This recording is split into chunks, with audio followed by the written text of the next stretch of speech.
great story. I was back, everybody here goes to TIFF? Like, yeah. Those tickets are so brutal and they're getting like more expensive all the time. And of course I'm a film student. And so what my friends and I would do is when they were cleaning the theaters in between, and they would clean them so quick. And this was before there was assigned seating. I guess the festival, maybe they don't even do assigned seating in theaters like this now.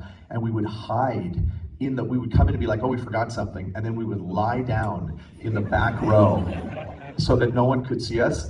And then as they let people in, we would stand up and sit down as though we were meant to be here. So I've spent hours over the last 20 years lying on the back row of this exact theater, waiting for some nonsense movie to start. You watch it for like 5 minutes, you're like, oh my God, and you get up and leave.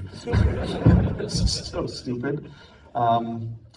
Yeah, I also really wanted this movie to play at the festival because I thought it would have been so, well, I'd never had a film play at TIFF before, and it just seemed appropriate and the timing was right, but it wasn't my choice. I wish we had done that. We wouldn't be here right now if it had been this way.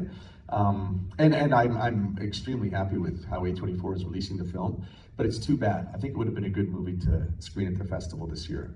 Did they have any good premieres? Does anybody know? Yes? What did we get? Huh? Being Human? Who directed that? Oh, the director of Coda. That's how I knew about Amelia Jones, who I love. She's a dear friend. I think she's unbelievable. Oh, that's great. Okay, so this is the follow-up to the Oscar winner. Better be good. Better be good. Yeah. As you can see, I really prepared a lot for this. I'm in the midst of shooting a new movie right now in Toronto, set in 2015. And so, just like every project I do, it's like my friends and I finished this movie in like kind of May or June of this year. And then the same thing happened with Nirvana the band. As soon as they're done, it's like I get sucked into some new reality and that's all I can think about. And so revisiting this movie after the fact, I know it's brand new and it's not even really out yet. But for me, I'm like, this movie is like 10 years old. I don't even remember what happened when we shot it. But I will do my best to answer any question that you have. And I said this before, I was in Los Angeles and I did a Q&A and I was like, this is the only Q&A that's ever gonna happen. I came here and I was told with very few words that I was going to do 2 more Q&As, and this is the last one, and so hopefully I'm being honest when I say this is the last Q&A for this movie ever, so we better make it count. To start writing the movie based on the people that I met, because I never, all my movies are set in Toronto or thereabouts, and so I have an understanding of like what the place is like, what the people are like I just kind of, I just didn't need to imagine it. And here I was like, oh man, I better not get this totally wrong, and just arrive on day one and hope to get it. And so, but that's not your question. Here's what I heard. Okay, I became, I won't say friends, but the person who talked to me the most and gave me the most insight was a guy named Larry Luster, who owns Ciro and Sal's, which is an Italian restaurant that's quite popular.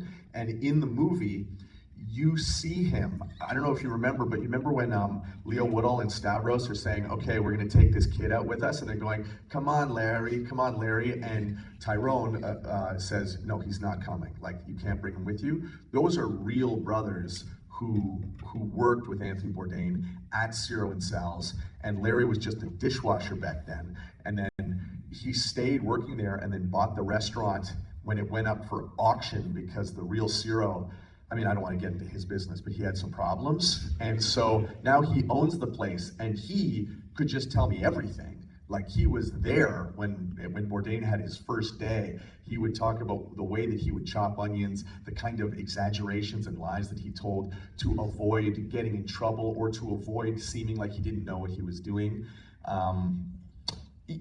So a lot of that inspired what you see in the film, but in terms of stories that I would have heard that I liked but couldn't put in the film, those don't really exist.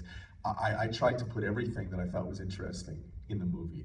The stuff that I couldn't really get at is how influential those people were in terms of Bourdain's writing style, specifically that guy Howard Mitcham, who I don't think gets enough love in the movie, although I tried. That cookbook that that Bourdain uses to make that clam bake, that is from what was once a lost cookbook called the Provincetown Seafood.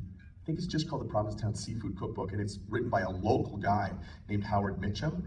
And if you could get your hands on a copy of this book, it was actually reissued by a Provincetown bookstore called Tim's Used Books with a new intro from Anthony Bourdain, and it was the last thing that Tony wrote before he died. It's like his last piece of professional writing. And if you can find a copy of that cookbook, read just even 10 pages, and if you squint, you're like, oh, I'm just reading Kitchen Confidential. This is crazy. Like it's actually remarkable how the ease at which Mitcham talks about culture, family, food, and friends, while just telling you the recipe for how to cook something, totally transforms into Bourdain's laid-back writing style.